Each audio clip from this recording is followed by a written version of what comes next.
Donc Bitcoin qui repart très fort, on va voir les graphiques ensemble encore une fois sur la macro. Pour moi, je suis toujours très haussier. On a une grosse formation sur l'hebdomadaire qui me dit qu'on va avoir une continuation haussière. On va voir ça ensemble. Également, on va voir le modèle que je suis maintenant depuis 2 ans qui prédit, alors non pas prédire, c'est un mauvais mot, personne ne peut prédire, mais qui projette un Bitcoin aux alentours de 100 000 $ vers la fin d'année. Donc encore une fois, on va voir ça, tout est sur les graphiques.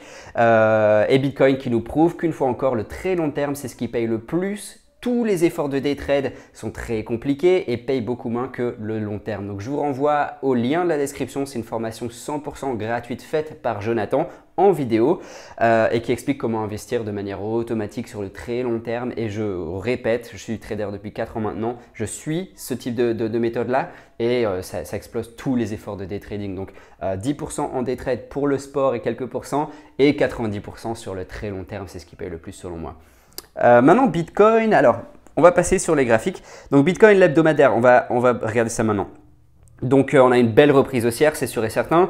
Et on a une formation qui s'appelle les 3 soldats blancs, les 3 white soldiers ici. Donc on a une belle clôture en hebdo en vert ici, une deuxième et une troisième. Donc ça, cette formation, c'est les 3 soldats blancs et ça confirme bien donc la fin d'une correction et la continuation d'une reprise haussière. D'accord? Donc c'est une formation, une structure que on en entend pas forcément beaucoup parler, mais c'est quelque chose qui existe et qui est très surveillé par les traders. Et on a eu bel et bien cette belle confirmation ici.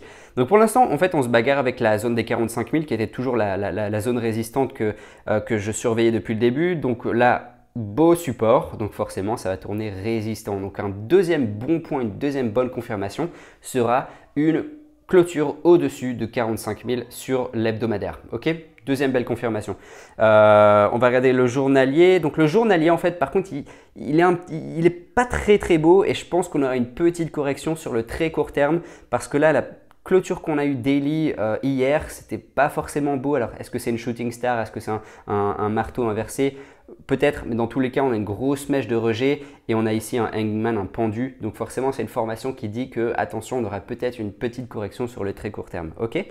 Également sur le 1 heure, on voit très bien, il y a une grosse reprise, mais on a quand même une perte de momentum haussier ici. Donc on avait quand même de la grosse divergence baissière qui s'accumulait sur le 1 heure et une formation qui s'appelle un biseau ascendant et 8 fois sur 10, un biseau ascendant casse par le bas. Ici, on voit bien qu'on a eu le retest justement pour le tourner résistant et donc on aura, je pense, une petite correction sur cette zone. Donc je ne suis pas le meilleur pour essayer de prédire les points support, mais par contre je suis très bon et c'est encore une fois pour ceux qui font du day trade, il faut que tu trouves tes forces et tes faiblesses pour justement jouer sur tes forces et oublier tes faiblesses. Moi j'ai du mal un peu à prédire les zones support, c'est pas forcément ce qui me plaît et ce qui me fonctionne par rapport à mon système, mais par contre je suis très bon à détecter des structures, des cassures et retests pour aller me placer et chercher quelques pourcents. Donc ce que je pense qui va se passer, c'est qu'on aura une petite correction. Mais forcément, on aura une nouvelle structure, une nouvelle forme qui va prendre forme, justement, qui va se construire. Et à partir du moment où on a une nouvelle forme, on va savoir un petit peu plus le côté justement de la cassure et justement pour aller se placer et aller chercher cette nouvelle en plus. Pour l'instant, ma prédiction, c'est sur le très court terme, on aura une petite correction et une période de consolidation, justement une nouvelle structure qui va se construire. Également, ce que je vois, c'est qu'on a ici un support au niveau 40 sur le RSI, d'accord? Donc c'est toujours un niveau support, on arrive ici, donc soit ça tient, et c'est très bien, on aura une période de consolidation ici, soit justement le niveau 40 va casser et puis à partir de là, je pense qu'on aura une correction un tout petit peu plus profonde, mais rien de bien méchant. Ok, c'est vraiment du très court terme ici. Parce que si on regarde l'hebdo très haussier, on a les 3 soldats blancs, la formation qui est très belle. À voir encore une fois, pour la continuation haussière sur les prochaines semaines, il faut clôturer à mon avis au-dessus de 45 000 sur l'hebdo, ok, la zone verte. Qui est donc justement le support qui tourne résistant pour l'instant.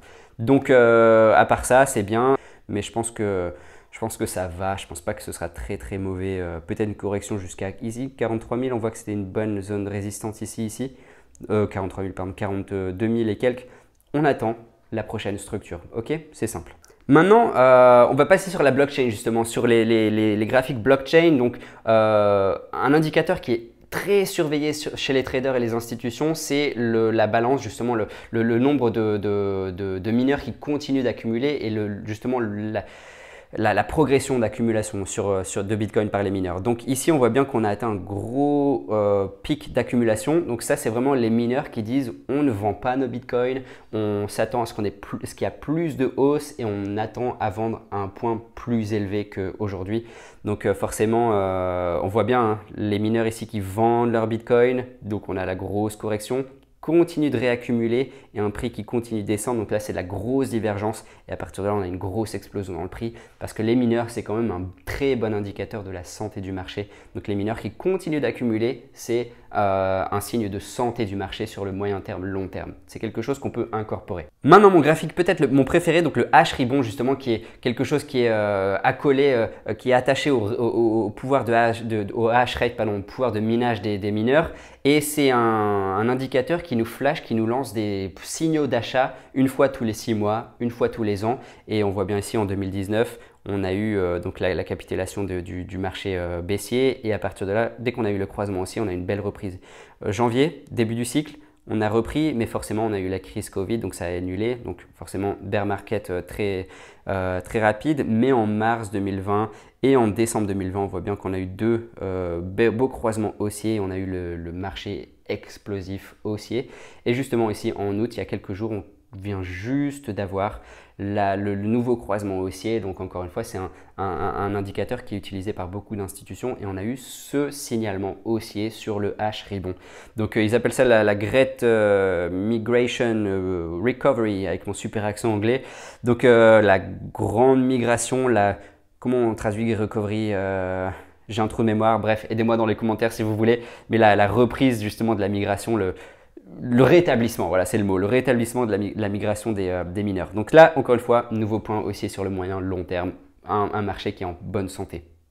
Et le dernier, probablement mon préféré, donc c'est vraiment le modèle que je suis maintenant depuis 2 ans, le stock to flow, qui est à l'origine quelque chose qui est calqué sur les métaux précieux, donc l'or, l'argent, donc par rapport à l'offre, le pouvoir de production et la demande. Donc on arrive à projeter une projection justement de prix et on voit bien que c'est très valide. Donc avec les marchés haussiers avec leur grosse exagération ici qui est très calqué sur ce modèle et on peut le calquer encore une fois, on peut le projeter sur les prochaines années. Donc encore une fois, là, on ne peut pas tricher sur Bitcoin, c'est des mathématiques, on ne peut pas tricher sur la blockchain, tout est transparent. Donc on entre dans une ère digitale, l'ère de la transmission d'informations, mais surtout la transmission de valeur sur Internet, donc la valeur 2.0, l'or 2.0 potentiellement. Donc encore une fois, si on essaye de calquer un petit peu et de passer sur un objectif, si on calque ce modèle, on arrive à un Bitcoin plus ou moins à la fin d'année autour de 100 000 $. Donc c'est un modèle qui n'a pas échoué, c'est des mathématiques par rapport à l'offre et la demande. Et donc qui évolue bien, qui est bien exponentiel. Donc si on calque ce modèle-là, on arrive à un Bitcoin à plus ou moins 100 000 $ fin 2021. Donc voilà, j'espère que cette vidéo vous a plu. Encore une fois, on avance étape par étape, et structure après structure. Je pense que c'est le plus simple et je vous renvoie au lien de la description parce que investir sur le long terme et de manière automatique, c'est toujours ce qui paye le plus par rapport à tous les efforts d'essayer de faire du day trading. Alors je ne saurais pas dire, mais ça ne m'étonnerait pas de dire qu'il n'y a que 10%, 5% des gens qui font vraiment de l'argent sur le day trading. Donc il faut faire attention. Et le très long terme, je garantis, c'est ma méthode. 90% long terme, 10% day trade, ça paye beaucoup plus. À la semaine prochaine, je vous souhaite un très bon week-end. Ciao, ciao.